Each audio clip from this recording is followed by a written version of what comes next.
Good, evening to the United States.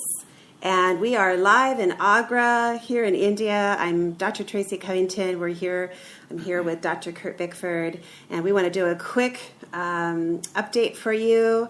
Welcome, Dr. Bickford. Hello. So we've learned so much in the last couple of days of culture and religion, Hinduism. You know, we started with Buddhism, now we're into Hinduism, a little Muslim yesterday. But I'm amazed at the mythology, and we learned that in Hindu there are 33 million gods. So, yes. 33 million, yes. But in all of that, there's something that's really striking that comes through, and that is the devotion.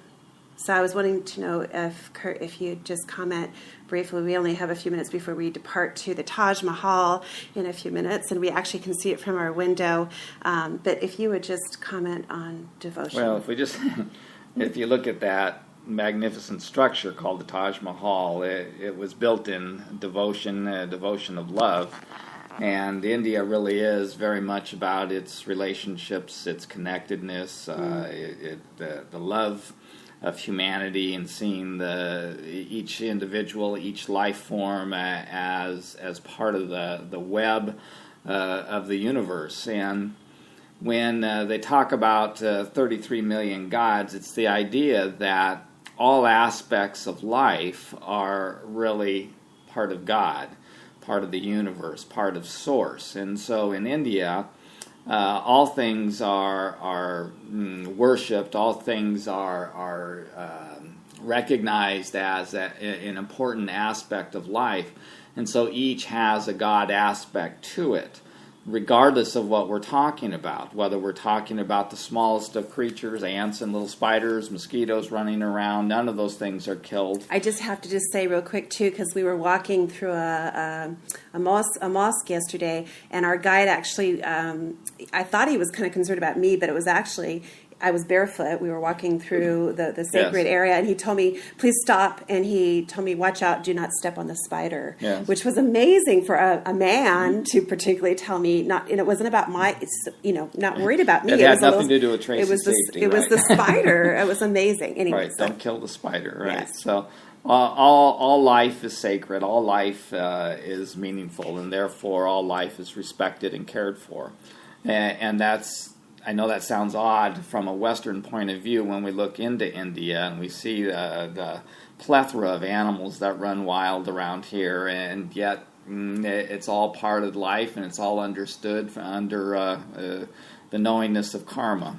So it is just a spectacular place, full of color in every sense of that word, variation, beauty.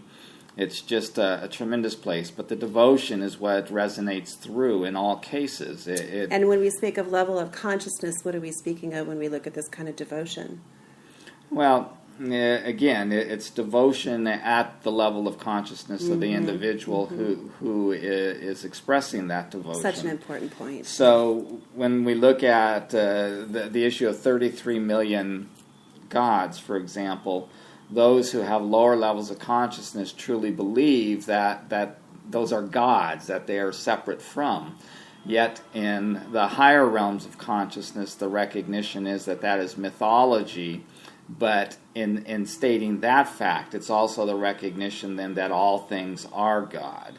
And so the level of consciousness of the individual who peers into that concept will interpret it according to their level of consciousness. So higher the level of consciousness, the more awareness that all things are interconnected. Thank you, Dr. Bickford. That was awesome. And there's your shorty from India. And I must say that I think the practice that we encounter, and we're so blessed because this trip has been so amazing, because so much of what their practice is service. It's almost duty to service. Yes. Just even having a little manicure this morning, the young lady wanted to know, was this better? Was it something different? Was it as good? It was so important to her that I left with the idea that I was loved on. So you can imagine everywhere we go, this is the experience. Yes, it's not only duty, but it's honor. It's a whole different level. Okay, so we are signing off live from Agra. We're off for the Taj Mahal. We wish you all loving consciousness and deep devotion to you all. Namaste.